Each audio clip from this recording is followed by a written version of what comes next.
I think agro-tourism is a fantastic way to harness the natural resources and the indigenous culture of any country. Now we're talking about Trinidad. If we're talking about Trinidad, or the Mature Project, which is what I'm involved in or getting involved in, is being able to say, this is our culture, this is what we do. We think this is attractive to not only us, but other people who are coming in who want to know more about the way that we eat, the things that we do, the processes involved, and then having an opportunity to really get involved, not just coming and consuming a resource, but coming in and being able to say, I had a part in it, I understand how it's done, and I see the value.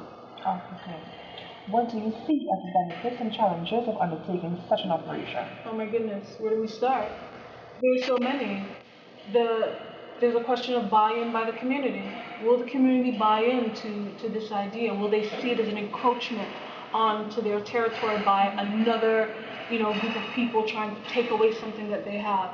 You have the question of show up. Who will show up? And will they show up on time? And will they give the level of customer service this project needs to run well? There's so many different questions, but I think that that the hurdles can be surmounted. It will take a concerted effort. Okay. Do you think this is a fad or the basis for good business? When you say this is just a fad, what exactly do you mean?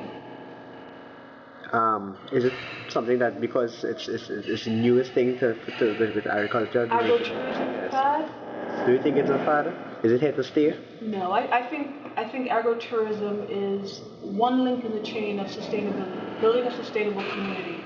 When you have the people in the neighborhood feeling a value to what they intrinsically have, what's indigenous to them, it does something to your feelings about yourself, your feelings about where you come from, and being able to introduce somebody who comes from Germany, Belgium, whatever, to this thing that you've had all your life, and seeing that they see the value in it and they enjoy it, it does something to your self-image, your view of yourself, your view of your community. I don't think it's a fad. Actually, I think this is where tourism always should have been, and should and was not. And now I think we're finally moving where we should have been years ago. Okay. What got you involved in such a practice?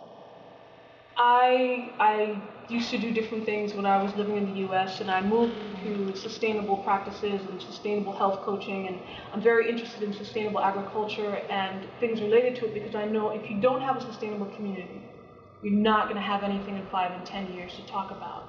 You're not going to have anything to pass down to your children.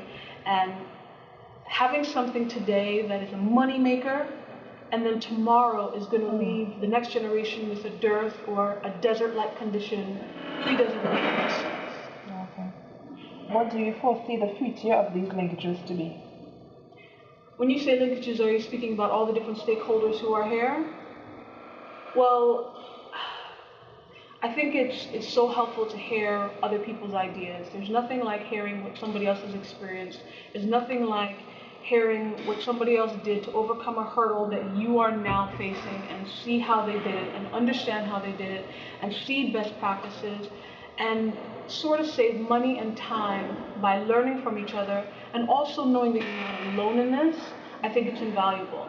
And I hope we have more meetings. I hope we have more opportunities to hobnob and talk and discuss. And I look forward to it.